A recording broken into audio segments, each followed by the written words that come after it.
So that's the first one? that's the first one. Sorry.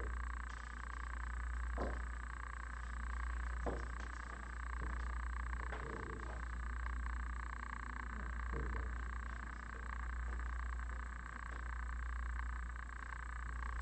So there we go. Got welcome to Clayton at the top, and then historic district below. The one with the background, white background, seems to look better visually than the blue background because our town logo kind of cuts into the blue background there. And that's not our official logo. It could change at any time.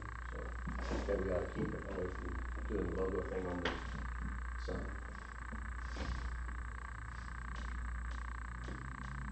And then below that will be, if we go with this, then below it will be like there would be two rings, like big key rings at the bottom, and then we hold up another smaller sign that's the same width but maybe 4 inches wide and say parking with an arrow, or park, or town hall, things like that, the wayfinding part of it with arrows. And we could add as many rings to the bottom as we want. So if we wanted to point out multiple places, we could do that. And then another ring at the very bottom would be sponsorship. And then here, if on this, I wish I was going to do a color, but I don't have a color printer. Those dots are currently where I walked through and found that those are where there are poles. A couple of them have the DAR veterans banners on them, and some of them don't have anything on them. But those are the locations I thought would be good to put up the signs. I wish there was one more on the west side of Iowa. As you're coming from the north, people could see it, but there are only a few posts all along down through there. So you've got two signs, one down by D&D and one on the other side, kind of at the T of Emil Clayton Road. Yeah, there was a pole there, and so I put one there. And what are those going to say? Hmm? What are those going to say? What we just had up here on here. Just Just welcome to Clayton. Yeah. Historic downtown. Okay. Yeah. And then if D&D wanted to put one of those. They'll have, if they wanted to sponsor one, then they would have one below that would say sponsored by Which would be in the rings, right? Is that right? Yeah, it'll just be like, Yeah. just picture two rings underneath here and another little smaller banner Okay, saying yeah. who the I just sponsorship. want to make sure I was understanding. Yeah. I didn't have a rendering of that, so couldn't come up with Do you think 4 inches is big enough, put big enough letters to see that? it. Huh? Do you think 4-inch? I'm going to ask them what they think, because they have done this more than. Yeah. But I did describe that concept to him. He felt that was a great idea. Yeah. So it may be 4 inches, it may be 6 or 8. 6 or 8 or whatever. Yeah. Bigger letters. Yeah, it'll be made out of the same material, and it'll match, or it could be colored in some way, background, make it stand out. I know the numbers that we put up over our door are 6 inches. Okay. But with just the address, the 483. Okay. So that's Rule of kind of thumb. would give you a scale of how easy that is to see if you walk on the other side of the road and look at those numbers. You could see that. Right. Or if you're driving. Those are, yeah. Yeah. Okay. I don't have pricing on it yet. Their pricing on their page starts at $70 a banner. So, and I emailed him today about getting pricing for a dozen of them, but I don't know how we're going to need. I just thought I'd ask for multiple because that way we'll probably get a bigger discount. And so we can go through here and we can finalize which ones we think, or you can take this and then do your own reconnaissance and figure out which one we should be doing, which ones we shouldn't do. I do think there should be as many in the downtown area as possible, because that way we're trying to promote the downtown area. And this is gonna be There's just, visible on both sides of the fence. Yes, you'll be able to see it on both sides of the banner. Now, I'd like to see one down at the flower shop. well, that's what I was gonna I say, have one 'cause, down by the flower shop. Huh? I It have just one. just cut off here, but yeah, I mean definitely. Well, and there's a Oh, I guess I didn't. Oh, I'd say, 'cause this just shows Cross Street, the last right. one's Okay, at yeah, So Cross we there's, have to Street. go up I'm, further I, because the business district you have a, ends at her right, Davis Ford. yeah, So sorry about that. You have a post down there, I just didn't get the little dot you made okay. for it. So, yeah, Okay, 'cause I was gonna yeah. say, like, there's three between Michigan and, Cross Street. And I'm like, are three really necessary in a block? I mean, I don't know. It depends on what you're, Well, you if we get have a the price, sponsors if we get to a put price break, on. Yeah, get a price well, break that's true. for so many, then we might as well put them up, but, I mean, yeah, But I was like, it looks like there's one on Kentucky that's like by the little store, but it looks like it's on the alley. that's where the pole is. Oh, It's not on the alley, it's on the side of the food store, and, cause I picked that because it's also right next to the bank and so it's oh, still kind of a okay, downtown area. But that's just where those are where the poles are, gotcha. yeah. Those aren't where I think they should the be. little, if you look real close, the little light bulbs on this map, that's a Duke Energy pole with a light Right, also. yeah. So you can Oh, imagine that we could even have more if we wanted. If we decided we wanted to have really, highlighting the downtown area, put one on all of those poles. And I think it depends on how many sponsorships. I mean, if 8 businesses come forward Right. and they want to, you know, all of them want to get 2 or 3, banners for us by their sponsorship, then that certainly will save us money and the ability to get more.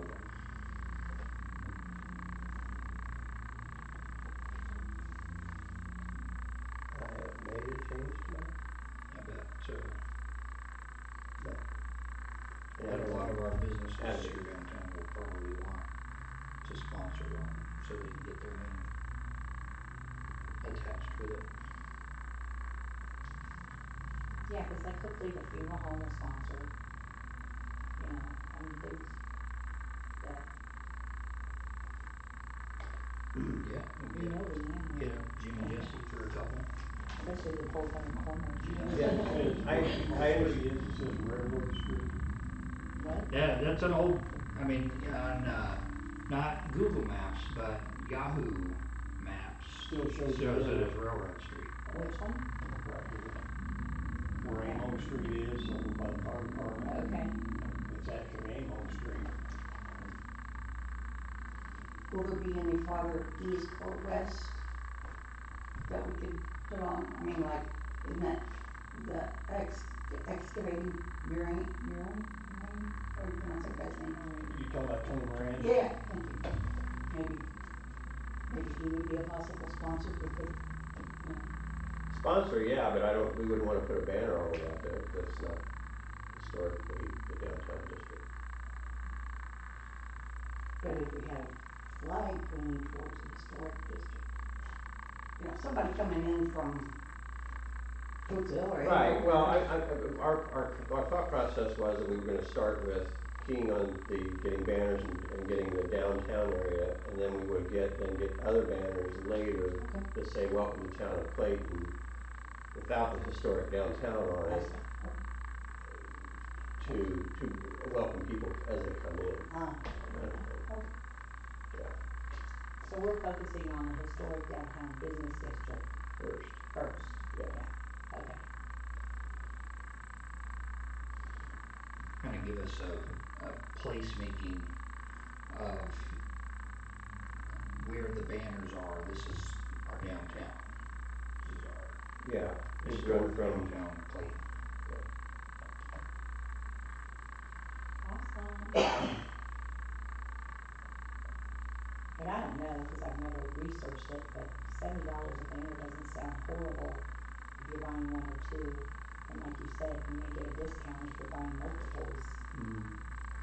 To And I get also better. don't know if that's both sided or single sided. Right. So I'll have to find, they don't, they just have a starts at $70. And they don't say what that includes. Oh, You know, and it okay. doesn't include the hardware either, to hold it up. So,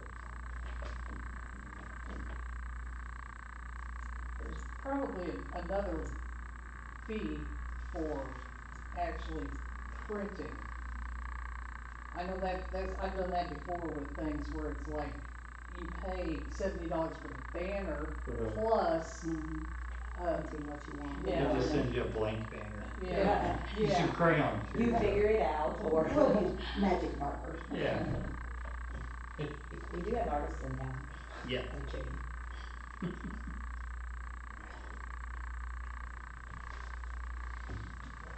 That's Very really good. all Very I have to good. report on tonight. We made some good progress in coming up with some fun wayfinding signs. I think once we figure out pricing and how much it's gonna cost for each post and what we gotta have for each post, then we can really look at how many do we actually want and how many can we afford to put on how many posts. Right. And I know with the other banners that we've used in town, the wear and tear on the fiberglass rods is significant. So we probably ought to build into the cost. You know that those are going to have to be replaced Yeah. more than just once.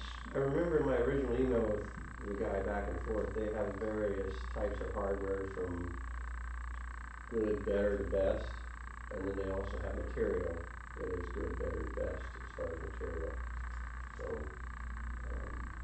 we'll probably get a quote on various things. They've been asking questions. So yeah, we probably need to then build that into how much we're going to ask for the sponsorship as well. So Yeah, I agree. I think that'll be good to put all that together in that proposal, and then whichever businesses want to sponsor, then they'll know what the cost is. and D&D Auto may not want the sponsorship down by their business. They may want it farther down so they can get their name out in another area where people. And that may be true because I took my dog to the vet in New Winchester, and when you get to 40, there's like a big old house of some Mhm. sort, On and the they've corner. got a D&D big sign on the Mhm. side of this house. Yeah. And I was like, oh, you're way out here. So yeah, they may want it farther out. Yeah, but look how busy 36 is. Oh, I know. It's crazy. There you go. Put one of these flags up in Danville with a Clayton sign. Clayton sign. Go this way. Turn here. Or a good time to do That's right. That's Very really, good. that's all. Anything else on Nope. wayfinding Mm. signs? All right. Well, thank you for that and all the legwork on getting that together. Next, we looked at the zoning issue and looking at the UDO. Last month we talked about the fact that Mary Strotter from Banning gave us a 600 note spreadsheet on all the issues she found with our UDO, and so I sent an email. I've been correcting like grammatical errors and stuff like that without any issue, but there's some things that really need to be discussed and voted on by this group. So the email had 7 things that I found so far that I've really felt we needed to work on. So page 11 of the UDO, section 2 has a thing about permitted accessory uses, and this is discussing swimming pools, and it designates in ground and above ground, but essentially swimming pools by our UDO say they must be surrounded by a self-latching fence at least 5 feet high. Now, when I looked at that, I thought, that seems weird. So the residential code book, this is the code book that Pete uses when he does an inspection on places. This says, and R 326.27.3, that a fence or a wall must be a minimum of 4 feet tall, surrounding the entire pool, and there must be a gate that is self-latching with the ability to lock. And so 4 feet high versus 5 feet high. I'm not too sure why our UDO is more restrictive than the state residential code. My thought process is, does it need to be more restrictive than the state residential code? I have a pool. I don't have a fence around my yard. I have an automated pool cover that covers it, but it can only be opened with a keypad and someone knowing the code. And the contractor that put in the pool, I asked him about a fence, and he said no, an automated pool cover negates the fact that you need a fence. And So that so, probably should be added. huh? That probably should be added. So either we should add that, or we should look it up and find out if that's efficient Well, or not. I did look it up, and the code mentions both. Okay. That both are mandatory. And so, 326, yeah, so accessory, Both are mandatory if you don't have a fence, you mean? Because No. pools out of 10 won't have an automated cover. They'll have the fence. Yeah, because so the Because we were given, 326.27.3, so it mentions an accessory to residential pools shall be restricted by one of the following means. So you are One or correct. the other. oh, okay. Yeah. So our UDO needs to probably reflect that then, because our UDO just simply says surrounded by fence. Right. So Dave would be in Which- violation according to the code. And, Right. and this actually says it can be a wall or a fence not less than 4 feet high. So again, I think our UDO is lacking, and it should reflect what this code recommends, in my opinion. So that would be the first change, is I think that we, amend our UDO on that page about accessory uses to reflect what the actual residential code says. So one of the following means, and so it has the wall or fence not less than 4 feet high, completely surrounding a pool and deck area with an exception of the self-closing or latching gate and capable of being locked. Then it mentions the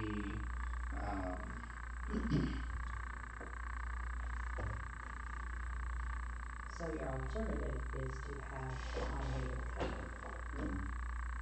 yeah, it mentions the automated cover,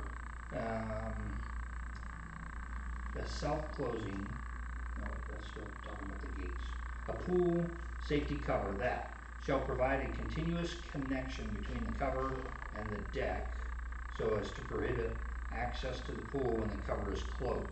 So it shouldn't have gaps where somebody could go in. I don't know how they do that, but you probably have that set up. And then either a key, it mechanically closes and it cannot be opened without a key, or a key and a switch, or a touchpad with a personal access code.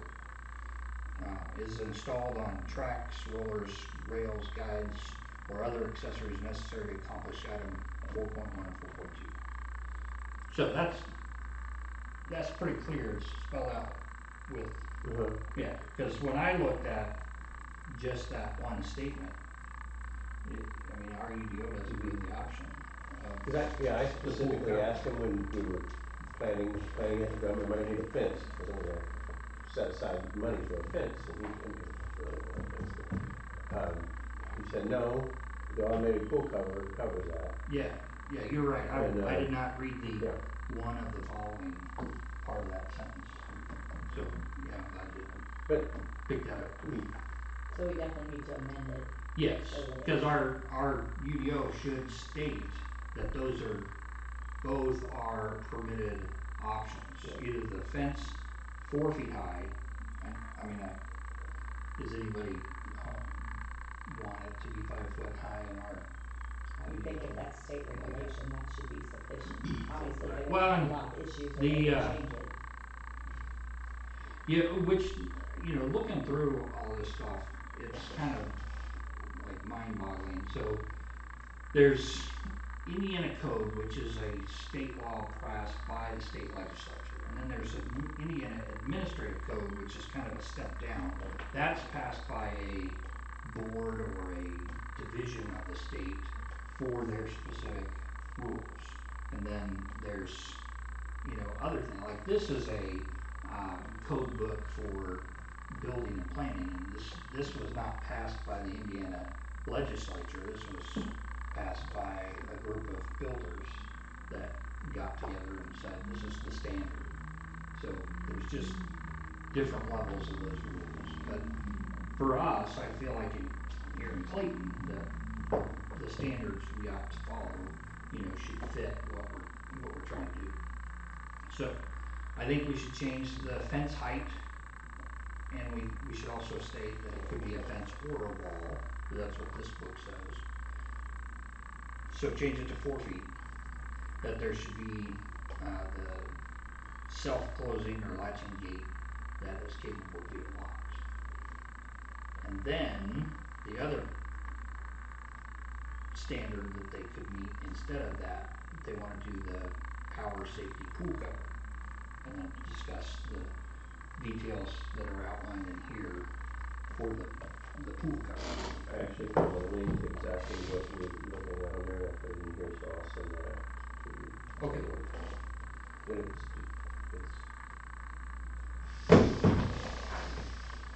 Yep, that's it. so that way we can just, You got that for free? We had to pay $500 for this book. Oh, goodness.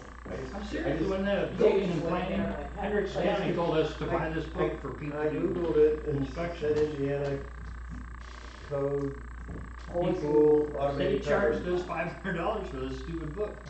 This is what That's the absurd. planning That's inspectors absurd. of Hendricks County told It's us in to reference buy. to the, There you go. All right. That- All right. it's 2020 though, I mean, is it updated? This is This one 2021. Oh, says 2020.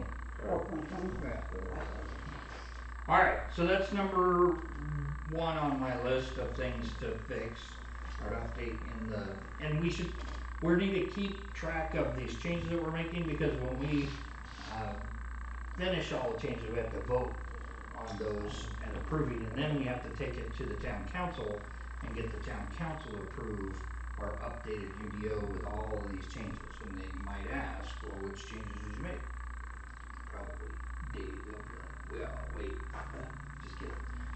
It'll be John. You know These this. changes are So we have to just make sure that we can go back and state, these are the changes that we've made. So, and all right, number two on my list, page 12, the next page over, radio and TV antennas. It says satellite dishes and antennas shall be prohibited in any front or side yard. So when I have wandered around town, there are plenty of radio antennas in the side yards and even kind of on the front part of a house. So I don't know, is that a standard that we feel, is it unsightly to have an antenna out in somebody's front yard, or are we wanting to live up to that? If we are, we're gonna have to start sending letters to these homes and say, you can't have your antenna out front anymore. It's kind of a I personally, I think it's tacky. And mine is on my roof. I don't know if it's in the front or the back, but when it's on your roof, you don't look up and go, ooh, I mean, but when you're walking your dog and you walk by the front yard and here's this big old thing and you're like, why? I just think it's tacky. I mean, that's just me. I think back in the days when satellite dishes were more prominent rather than a wired connection, a lot of time it was, I know it wasn't my yard, I had to put it at a certain spot because I had so many trees. There was no place for them to put it, like on my roof or anywhere, and so I had to designate an area. It wasn't my back, my house sits funny, but anyway, I had to designate a certain area, and it was viewable from the road, but it was the only place that they could catch the satellite at the right angle. And I know that's probably a problem for other people in towns. Well, How do we and handle it may that? be, because the last house we lived in, we had so many trees. We actually had dish out to look, and they said, "You're not an option. There's nowhere we could put We're this, not but you're we're gonna not have talking to to." satellites in your So yard. you were a no way to be put into view at all. No, no front yard, no backyard. I mean, we had like 15 trees, 60 feet tall, and that's after we cut some down. But it just wasn't an option. They said, "You're not gonna be happy." And I Well, said, they take honest with you. "Exactly," Yeah. because they just were adamant. "Oh, we can do it. We can do it." And I'm like, "Okay, come look." No, we can't do it. So, so our current rule is that they should not be in the front or the side. There's a lot of places in town that are not in compliance with this. Now, can they be considered legal non-conforming, which means we've kind of given them a pass or grandfathering of we already had them there, but we're going to not allow new ones? Or do we want to, as a group, change this standard and say, you know, I mean, be as Well, I think if delicate as they're you can actually, about where it's at? because if they're actually using them, we might want to give them a pass because they're already there, and we don't want to make somebody go to the expense of moving all this because we don't like it or don't want it this way anymore. But I would think maybe leave it that no new ones, because you have other options other than Dish. I mean, TDS, they were awesome. Haha. Sometimes it's the technician that's putting it in. He'll ask where you want it, and he goes, I don't care, put it wherever you want, And Right. then the guy's putting it in just whatever works for him. Right. So if we do a grandfather type thing where what's here now is is acceptable, but if you're in the future when you put something in, we need to consider where we would prefer to have it versus why it can't be there. How can we word that?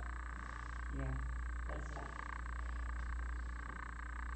Yeah, I mean, the way that the planning circles, they would read it as current existing would be designated as legal non-conforming, but any new placements would have to comply with this standard. You said currently existing would Currently be existing considered legal legal non-conforming, non-conforming. Okay. then new placements would need to comply with this standard. Okay.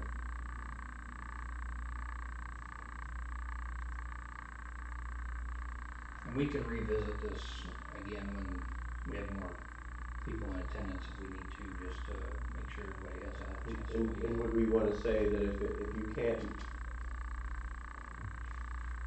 if it can't comply, is there a way to get an exception, a variance? It wouldn't need to Or be a variance with this kind of accessory, but it would definitely need to be something that the town manager signed off on.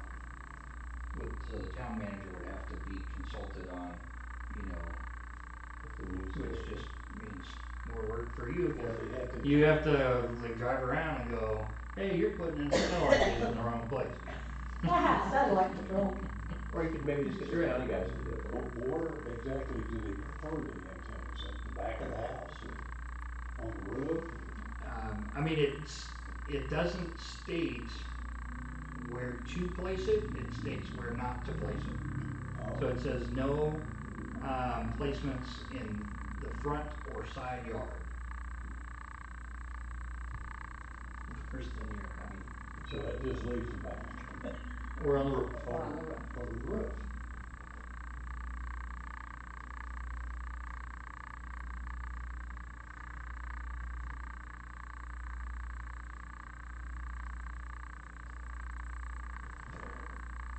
Okay. Mhm. All right. And number 3, page 12, J. This is talking about child care homes. Um, Mary Strotter thought it was odd that child care homes was mentioned in accessory use. She's like, is this really an accessory use? There is another section where child care homes is discussed as a business and an occupation issue, and so, or a land use kind of issue. So she thought it was just out of place. It really didn't seem to be something that should be mentioned in accessory use on page 12. On page 52 and 53 in the UDO is where it starts talking about, you know, use of a property and child care home and child care center. Although our UDO uses multiple different types of names, like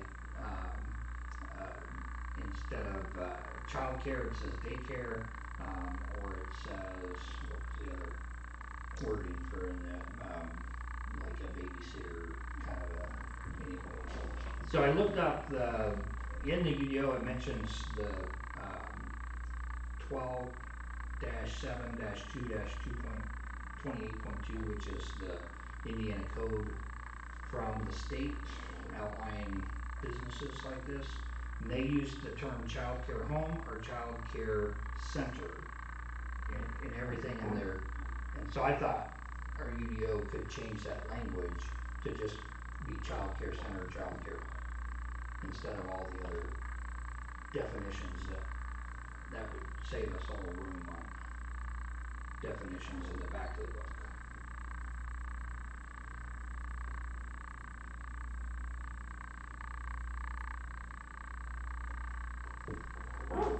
So my recommendation or my thoughts on this is just to get the mention of child care homes out of the accessory use section.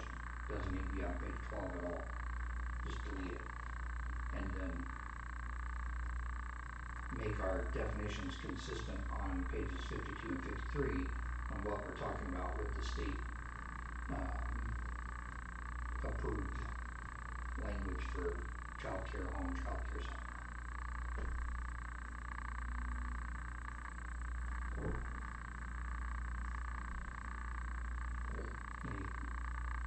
Anybody else got any thoughts on that? Does anybody know, do we have people caring for children in their homes here in Clayton? Yeah, I know of at least 4. So, well, and Hilltop just moved out of Clayton, so they're back to their house on the hill there. So that's So they're not here anymore? right. They're not in that building anymore. Oh, really? So they're, yeah, they moved back to which that's Mr. Willard's property. So and it's outside of the town limits. So Just for bigger space, or I don't know. nobody knows? Yeah, I haven't had a chance to talk to Jenny Gillespie about anything since she posted about vacating this building and moving back to the hilltop care that they were doing at home before. So That's too bad. Who owns that building, may I ask? Klein, they used to do a metal roofing business out of that building a few years back, and then they got an offer from a company in Texas. They wanted them to do metal roofing for them there, so that's when they vacated and then rented that building to the Gillespies for the daycare, child care center.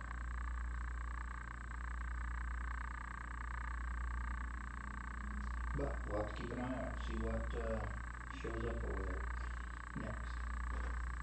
All right, no more questions on child care. We'll move on to the next one. Number 4 is on page 15, section 5, a single non-conforming lots of record, and variance requirements. This section shall apply only to single-family residents. And so it's talking about the variance requirements that somebody would have to come to the BZA and apply for. Something.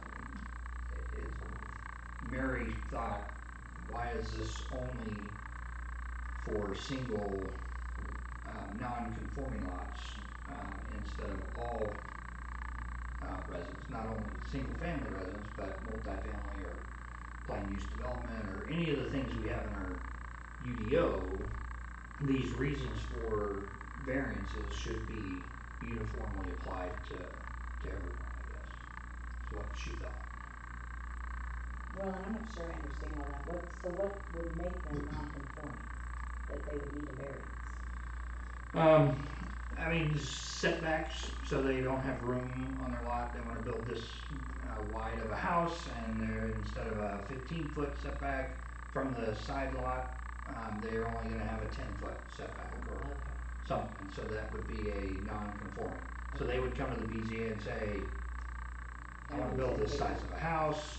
It's going to be within 10 feet of my, you know, property line on the side instead of 15. Can I do that? And then the BZA votes on whether or not they're going to approve that. Okay. Kind of thing. So you want it applied for all lots of record rather than non-conforming lots of record. well, I was thinking that if we're going to have a list of variance requirements, that it should apply to all zones, not just single-family residents. And that's what this has a statement in it saying this section applies only to single-family residences. And that, Okay, so I don't know So why. somebody could walk in and build a big warehouse, small warehouse, and go over the lines and it wouldn't apply to them. Is that what you're saying? According to the They'd sentence, still be conforming. right? According to the sentence on this page, Right. it's This trying says to single claim, families. yeah, that these variances are only for a single-family residence, even though historically we've made. I mean, Dwayne Lane's brought in, you know, his plans to build a double, which is not a single-family residence, and we've made him, you know, apply for a variance that didn't meet the standard. So, even though he could have argued, well, you've got this statement in here saying I don't have to apply for a variance because I'm not putting in a single-family residence. Okay. So it should apply to everybody. Yeah, all of our different zones that we have in Clayton, which, you know, we have that list of, Right. which we have a lot of zones. I don't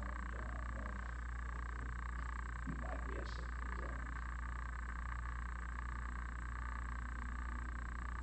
So possible wording would be variances should variance requirements should apply to all types of lots and zones. Yes.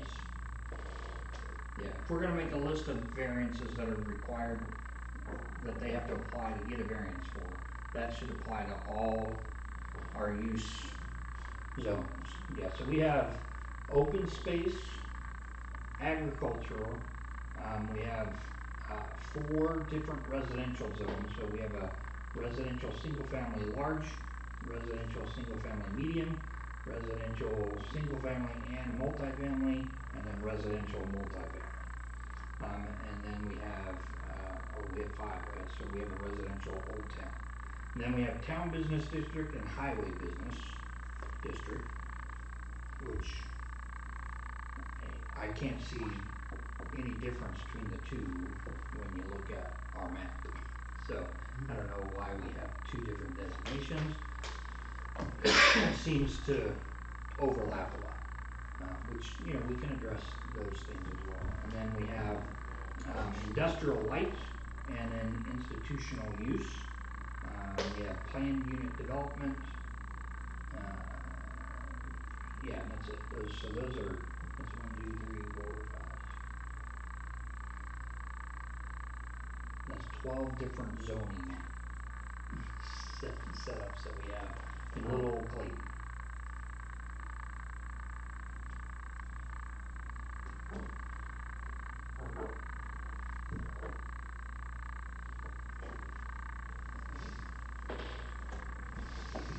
That's a lot of zones. Okay. All right, so any other thoughts on that about the variances should, variance requirements should be applied to all zonings? Consistent. Right. Okay. Page 19, section 3, development standards, yards and setbacks.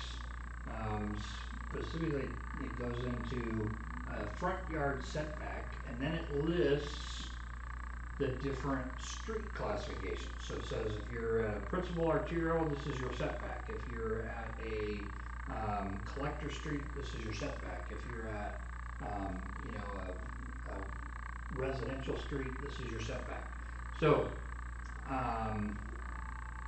what she asked, what Mary Strotter asked is, do you have something that basically spells out which streets in Clayton are a principal artery, or which streets in Clayton are a collector street, which streets in Clayton are, so that, because if we're gonna designate setbacks based on what the street is that you're sitting in front of, then you have to define that street.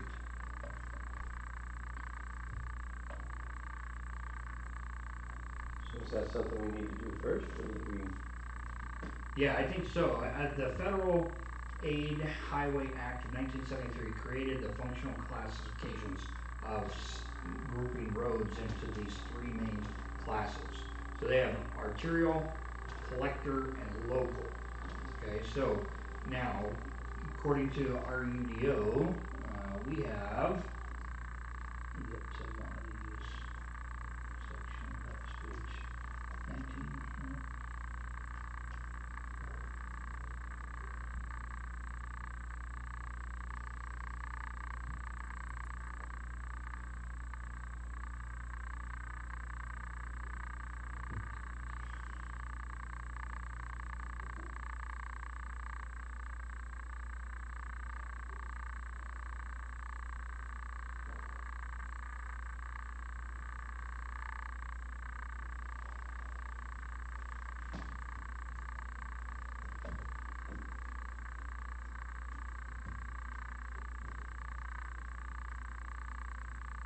Alright, so we have, in our UDO, we have principal arterial, secondary arterial, collector, local road, and then subdivision road.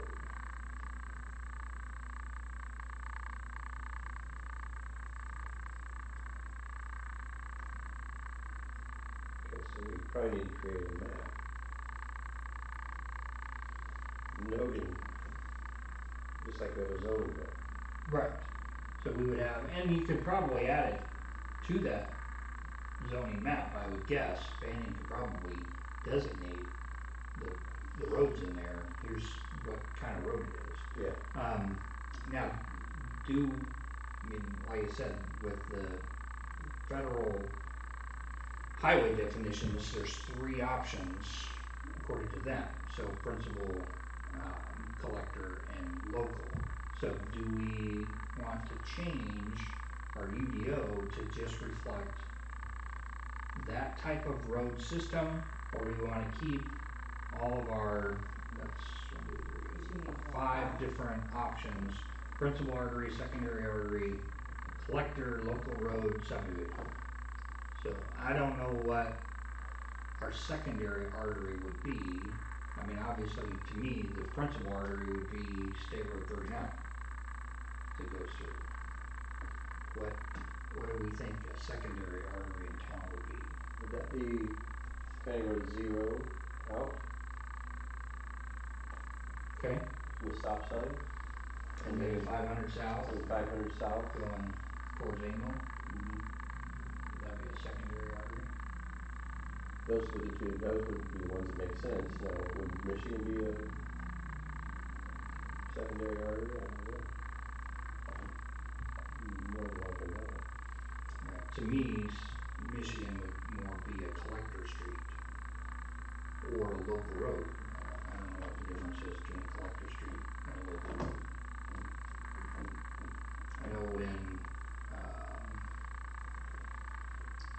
All City Paving was paving Pennsylvania for us, it was a dirt road for a while, a long time, and then so All City or Citywide Paving was going to pave that, and so the contractor asked, well, what standard do you want it paved at? Do you want it paved at arterial level or a collector level or that local road? Right. I mean, so which the DOT has a manual on, the different standards for the different streets. Probably has to do with weight. Right. Uh, Yeah, I yeah. mean, we're probably not going to have, tons of semi trucks going down Well, Pennsylvania we with. can't. Well, they come out of Michigan, but I don't think Well, it's it much. may have to do with also aerial clearance as well. Kids run a land or Limbs plane and on it. things like that. No, I'm saying like I'm limbs and in What their are opinion, the where setbacks? I mean, do we have well, different setbacks? now you're opening up another. Yeah. So they have several. So this, and that's another thing we're probably going to have to address at some point in time. So principal artery says 50 feet minimum, How big? which Pete Yeah. and I were just messing around with this today. So we took his little wheel out. So I checked from Iowa Street, and I went 50 feet this way. So went right past the entryway for our town hall, all the way up to where the building goes out further. So that foyer or the lobby, whatever you want to call it, is too close to Iowa to meet this minimum. I also went over there and did the same thing by the building that the daycare center used to be in. That second brick part with the green sign on it says 10-minute parking only, unloading, unloading. That's where 50 feet is.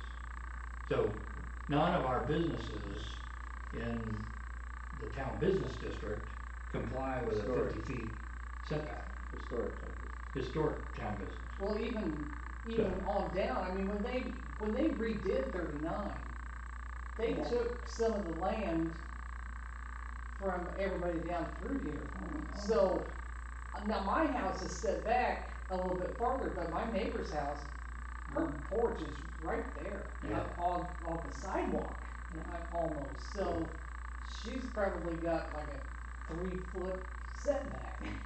Right. Yeah, there's Which, gonna be off I there. mean, There's not. we're not going to pick her house up and move it back 50 feet.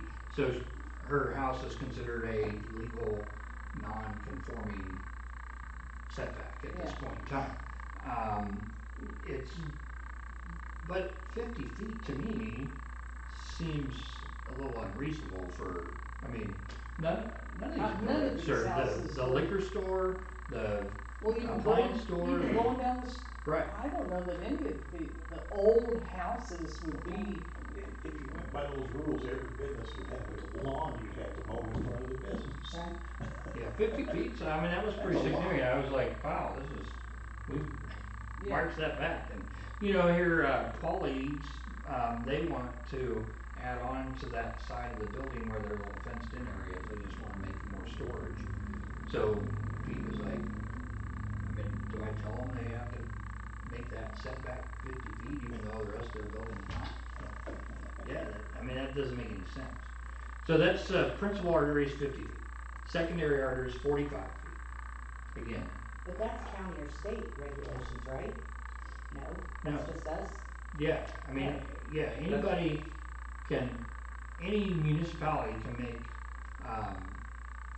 these zoning setbacks based on whatever they want to do. And I don't know where we got these from. I mean, somebody copied and pasted this probably because, like I said, somebody didn't go around town and measure and then go, oh, okay, that looks like a good setback, because that's where the, Stacks is not 50 feet off of Yeah.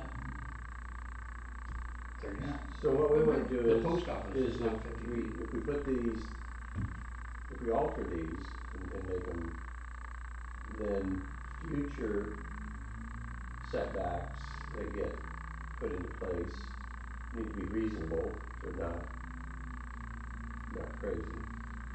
Yeah, and I mean, somebody making these setbacks might have thought, oh, well, what if we need to widen that road one day, and so, so which that could be plausible, I guess, but I don't see. I mean, we wouldn't be able to do that with 39 anyway. It's a Yeah. state road, so Would you think that the houses in Martha Eunice would be 50 feet back? I don't know. That's a good question. We'd probably have to Probably go not. measure I them. mean, I mean, they've got pretty a good. lot of these buildings were built right when they had horse and buggy. Well, and Right. and the subdivision road, I would consider Just Gilbert Woods a subdivision. Yeah, okay. So the roads in Gilbert Woods would be a subdivision road. This says they have to be set back 25 feet in a subdivision road. The houses do. Right. Yeah. The front of the house should be 25 feet minimum from the road. And just From guessing, I'd say what more. part of the road? Center of the road? No, not the center. It would be the edge of the road. Okay. Or technically, it's supposed to be the This- property line. Or the sidewalk. That depends on if they're considering the sidewalk part of their property or the town's property. Which here, traditionally, we've said the sidewalk is owned by the town. So this 25 feet would be from the edge of the sidewalk. So you had a designation of like, what did you say, older, older, Old town old town, residents, right? which would R5. probably be most everything here, Yeah. and then the new stuff would be like Martha Eunice and any other housing addition that might come in. Yeah. And The you can future tell certainly. at Gilbert Woods that it's very uniform how far the house is all set back. Yeah. So somebody followed something there when your house was built and everything else, because they're all pretty much all in a line start to start. So, but then over here on the northeast side of town, those houses they vary. Hey, those two new houses down there that building, I bet they're not. Oh, they're 25 feet. They are. If you're going by Gilbert. No, That's on the south side of, Addison subdivision. where, Tony's new house. on the park side, the Right. two houses they're building Right. now. Yeah. The south side. the one you talk about on 20 Grand front. Yeah, but they're, Yeah, okay. they're 25 feet. Are the new doubles? No, no.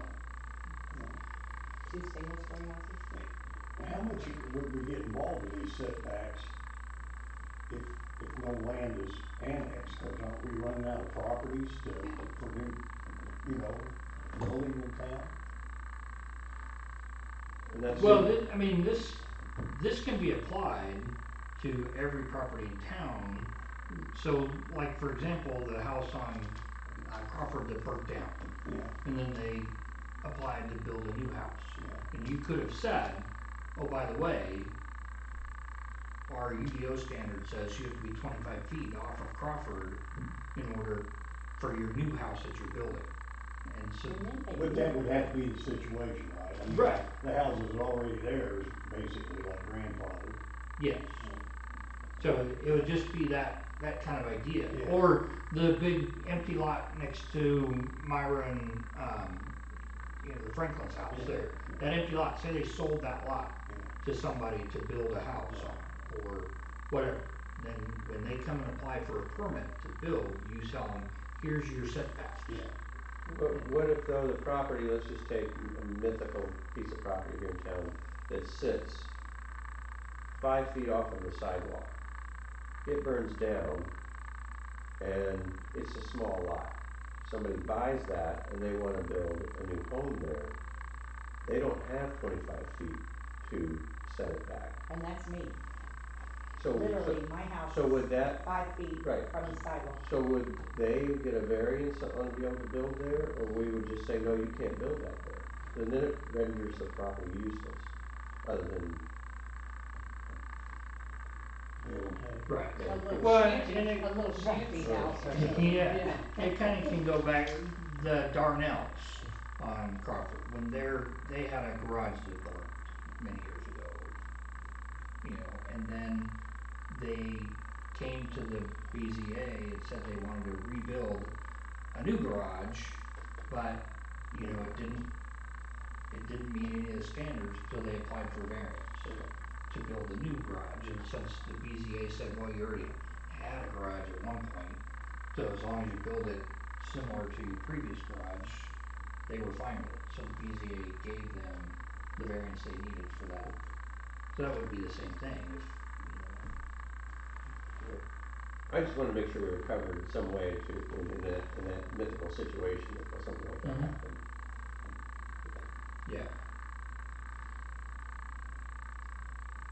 So there's a lot of restrictions in this with these kinds of things. And some of the books that I've been reading over the last couple months, there's a in the planning world right now. There's just a huge debate going on about is zoning actually beneficial, and so there's some municipalities that have gotten rid of the idea of zone restrictions. Houston, I was very surprised to find out, Houston has 0 zoning restrictions. The entire municipality of Houston, Texas. So you build what you want to build. They have deed restrictions, but that's where they, get their anything that they have restrictions on comes from a deed, not the municipality saying, here's your minimums.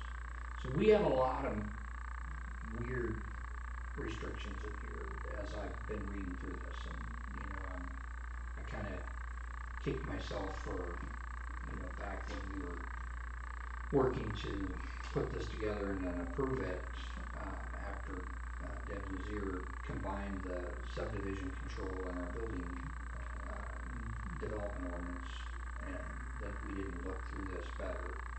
This is like, but so right now my main focus is on the road classifications.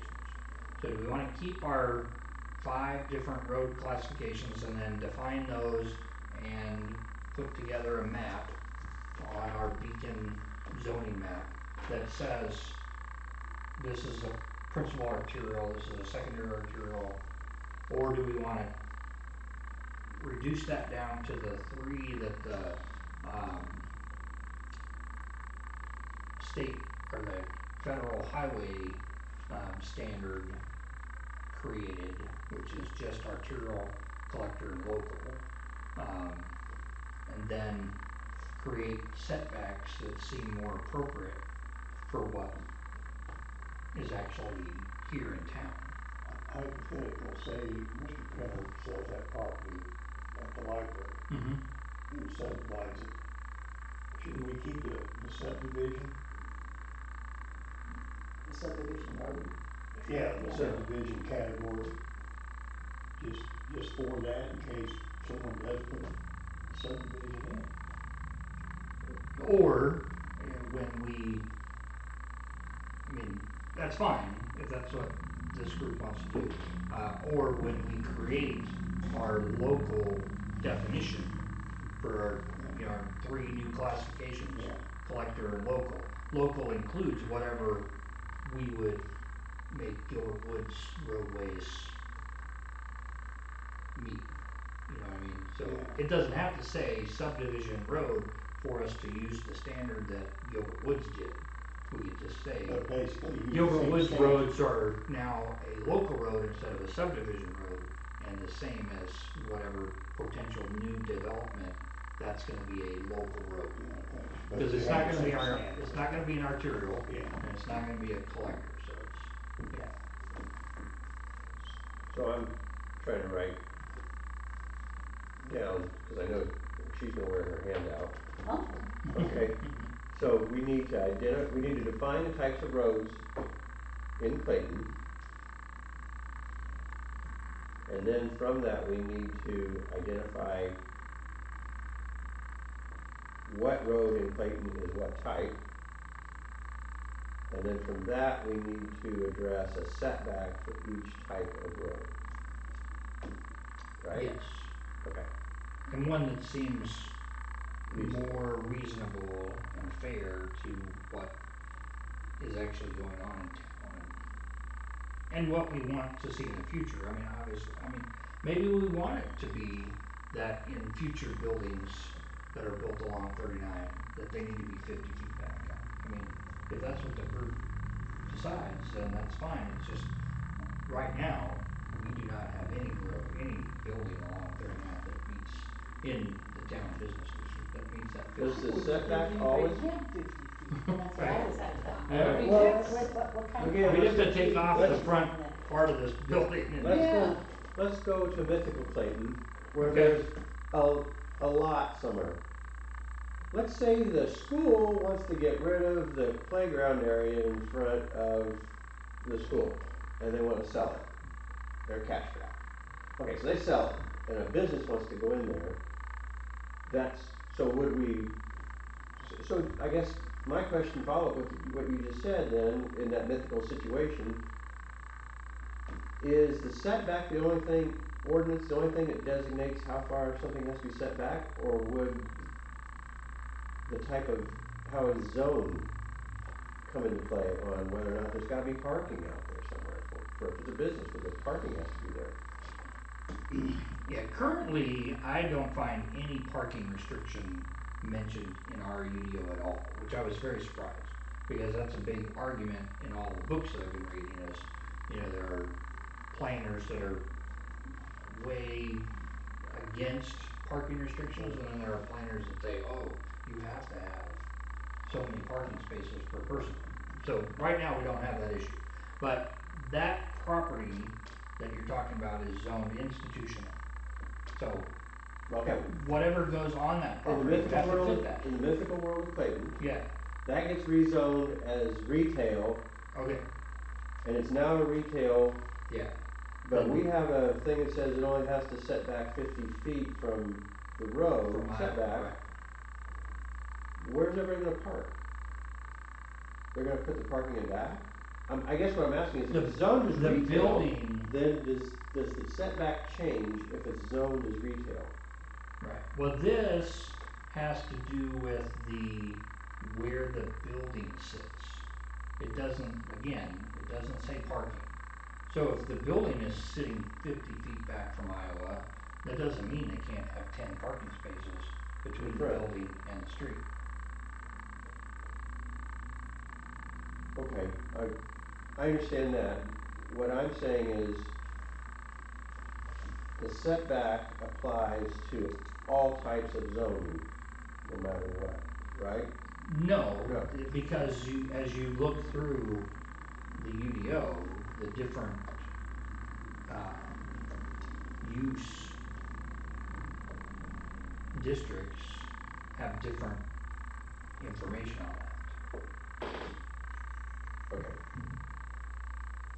So the road type isn't the only Right. definitive Each one of guide by those setback. 9 classifications that I read, Uh-huh.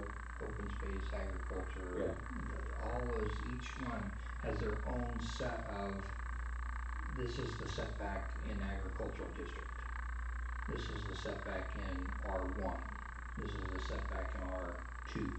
So on and so forth. So are we going to have to go through and do a setback for each type of road in each type of zone?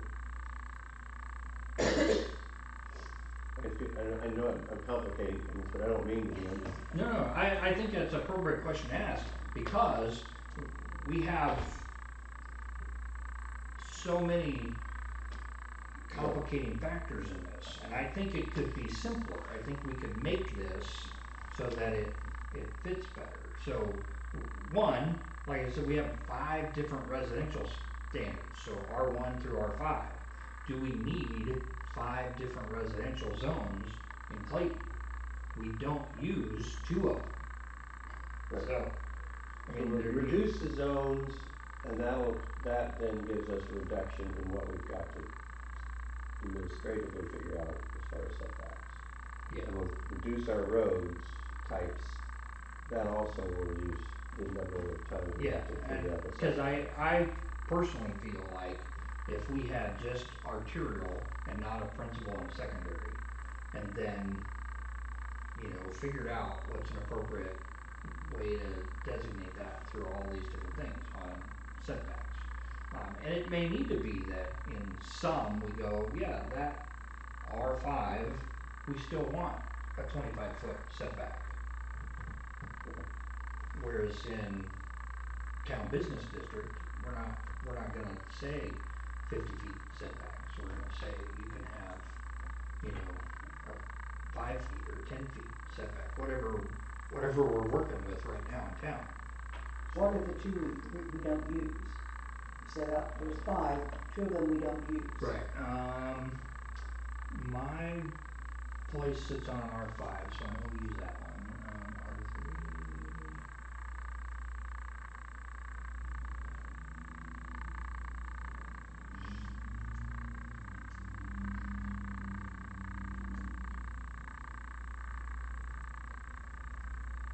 Yeah. So R1, R2, and R3 are all single-family resident block, and so one's a small lot, one's a medium lot, one's a large lot.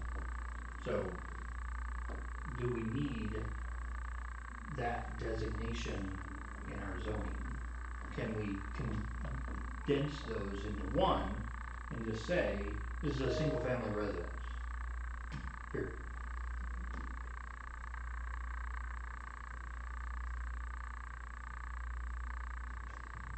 Would there It's just a be, question to would there throw be out. any, I know we can't see the future, but would there, anybody think we'd have any possibility of more apartment buildings being built that wouldn't be considered a single family? I'm guessing those aren't Well, considered and a single family. again, that's R4. R4 is I see, multifamily okay, okay, I residential. got you, all right, So got it, the apartments that sit down here on 39 right, by the church right, is okay, R4. That's okay, zoned R4 because it's a gotcha, big apartment all building. right. We could do the same, anywhere else in town. Just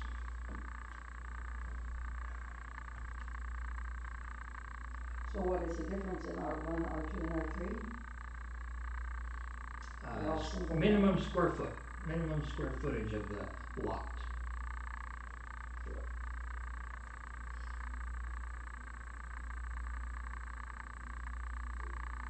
The majority of properties in Clayton are designated R2. Um, and then a majority of what you would consider the old town area, which runs from Western down Michigan on the other side of those blocks over there, and then all that over there, that's all Old Town District. So that's kind of where that comes in. We kind of have a 60-40 mix of 60% is R2, that's just by me eyeballing it, 40% is Old Town. Could you do it instead of doing it by road, you know, arterial or whatever you're calling, instead of road, could you do it by the R1, R2, or because that kind of makes more sense. If you've got a smaller piece of land, your setback would have to be smaller than somebody that's got a bigger piece of land. So it's not really what road you're on, it's the size of your property.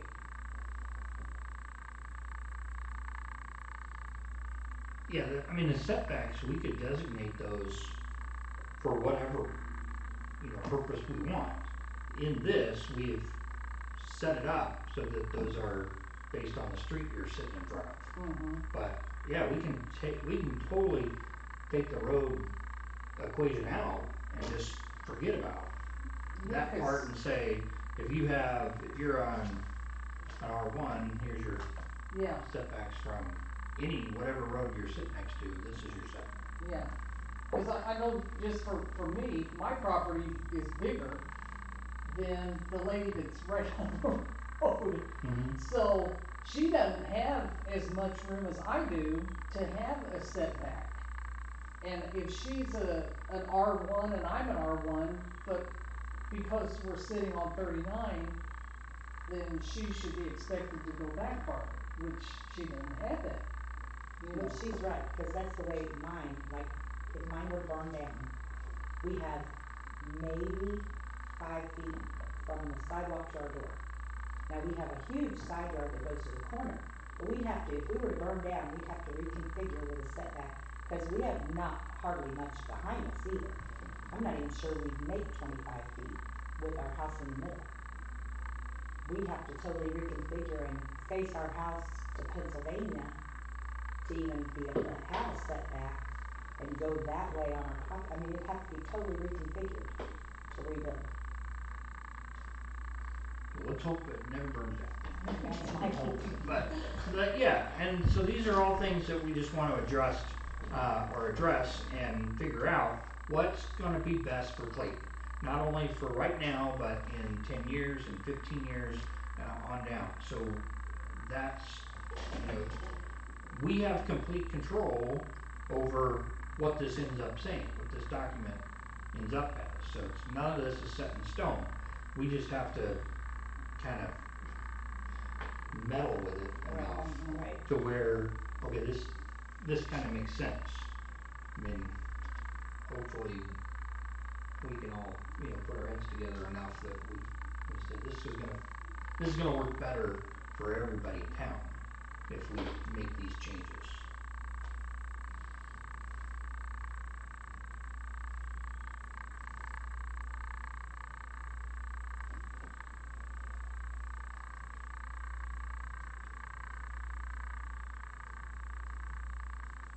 And so we don't have to solve the road issue tonight or the setback issue tonight. We can, again, mull over it and kind of come back next month and say, okay, here's what, I read up on like that, or whatever we want to do. So we'll move on to the next thing since it's kind of getting late already.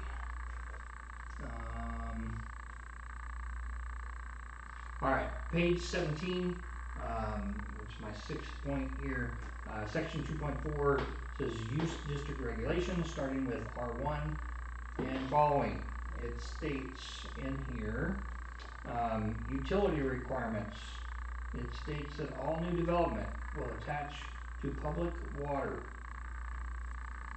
And it actually designates in one or two of them that post 2008. Now, I don't know what happened in town in 2008. I wasn't here, but somebody in this UDO or authoring this thought we were going to have town water starting in 2008. Because every one of the residential districts here says they are required to hook up to town water. So, Pete, Well, did you well. make those guys on Michigan hook up to town water? Yeah. All Dwayne Lane's doubles, he had to hook them all up to town water.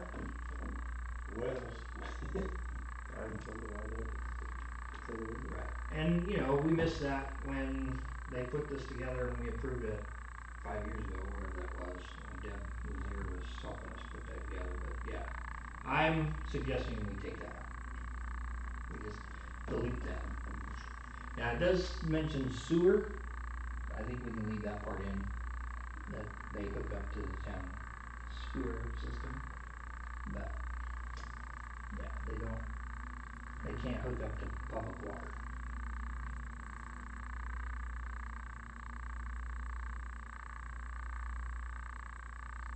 To me, that seems like a pretty straightforward change that we make there.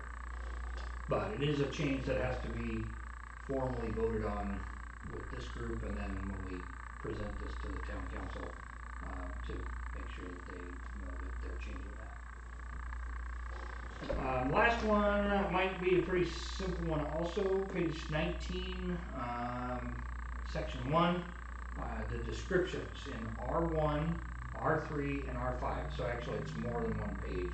But in those descriptions on use, it states this sentence: this is the most restrictive residential district, period. All three of them? All three of those, R1, R3, and R5, say that. This is the most restrictive district. Hmm. So Mary Potter was like, you probably ought to pick one and take the sentence out of the other one. How about we just add, we mean really this one. Really, this is really the most restrictive. Residential district. Although I was kind of like, I mean, do we need that statement at all? Is it really important to designate which one's the most restrictive residential district? Restrictive in what Yeah. meaning of the word? Like What they can square build? footage, setbacks, Okay. how much of your total land can you occupy with your building? How tall can the building be? All those things that we put restrictions on. I would bet that that's in there because it was brought in from something else, and that is used for like some really old historic area, not an historic downtown, but a historic area where they don't want you altering much of the appearance of it or anything. That you have to really keep it the way it is. Sure. But I don't think you need to remove it. They have those kind of zonings in a lot of European countries. That if it's a historic building, you cannot, they have different codes, and if it's like a code 1, you can't change a thing. If it's code 2 or whatever, then you have to get go before a board and get a variance to make any changes to the sites. Right. Yeah, one of my employees lives at Heritage Lake, and they have a homeowners association. And she wanted to repaint her house, and they said no, you can't repaint your house. Has to, And then, well, she had a color picked out, and they're like, not at all. You have to paint it the same color it is. She wanted to fix she has a deck on the back of the house that's kind of old and failing. She wanted to just fix it up, and they said, no, we're not going to give you a permit to do that. You just have to do your best with what it is and stuff. She wanted to build a garage, all these kinds of things. So she's just like, those are restrictive districts. So, but yeah, I kind of agree that this really isn't a necessary sentence at all. We just delete the sentence out of these three parts.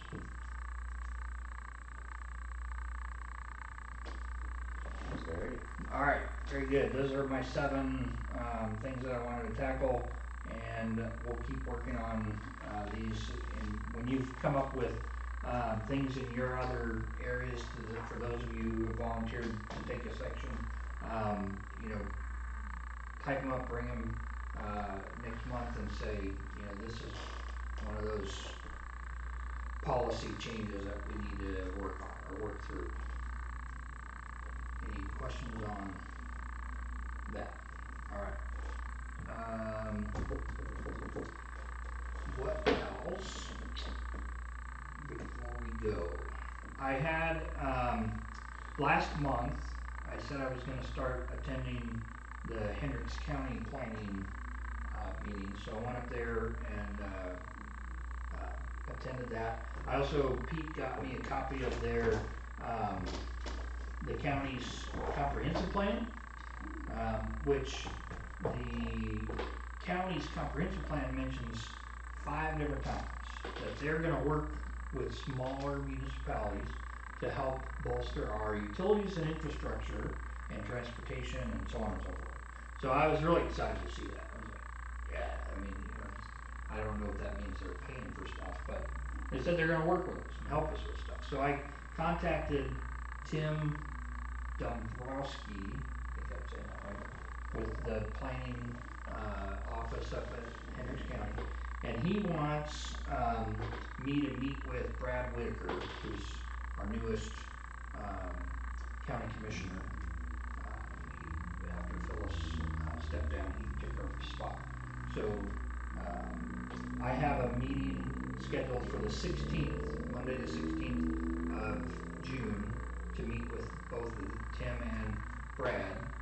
If anybody else wants to attend the meeting, you're welcome to, and then we can discuss their comprehensive plan and all the cool um, things that hopefully they can do to help Clayton or any other small towns with what they're working on within the county. So, again, some of it is transportation, some of it is utilities, some of it is preserving farmland, agriculture. They want to help preserve that. Theirs looks thinner than ours. Yes, there's. I was jealous that we didn't get HWC engineering to do ours because this is laid out a little bit better than ours is. But anyway, yeah. So if you haven't looked at Hendricks County's plan, comprehensive plan, it's really a short read, and I was excited about the things that they have mentioned in here on working with town leadership and small towns to support us in some of our things that we've got to deal with. And then last thing is yesterday I had a long conversation with Mr. Bob Brenneman. He, as some of you probably know, he sold about 16 acres worth of his property over here, just at the corner of where 39 gets close to Belleville there, 40. And Hendricks Regional wants to build there. So we had a conversation just about different ideas and stuff. And I don't know, he told me that they, back in early 2000s, they had like a group of those, of, people that just lived around here, formed the Mill Creek Vision. Mill Creek, what it was called. Anyway, they just sat around and discussed, here's what we think would be great for Clayton and the surrounding area and stuff. And so he said they would come and present to the town board, and I said, man, that sounds like a great thing to start back up. This, I mean, just give information about what they think is going on and what they think they would like to see. But he was, we did talk about annexation, and he was not, necessarily enthused about that idea of annexing any of his property into Clayton. He said that he would, same as what Mark told me back in February, he wants to see that Clayton has a very clear vision and idea on, what developments are going to happen. Big thing he said is, no matter what his kids want to do with his property after he's gone, he wants them to be able to decide that. And I agree. Yeah, I don't think anybody in the town wants to decide it for you either. Is what I said. I have not heard anybody in town say, "Oh, we want to force, these kinds of things on somebody." But so anyway, it was a I felt like it was a very positive, conversation. I learned a lot from him on some things in and around town and stuff. So it was good. Good. All right. Anything else for the good of the order before we go home and enjoy the rest of our evening? All right. We will see you in a month. If you have any suggestions on where banners should go, a banner, these initial banners, let me know. So we're looking at probably 12 of them, maybe. Oh, I don't know. I just threw a dozen out there just because it popped in my head. I don't know if they sell them by 20 or tens or Gotcha. what. So, and as soon as I get the information, I'll forward it on to everybody. Alrighty. Very good, thanks for being here. All right, meeting adjourned, 7:28.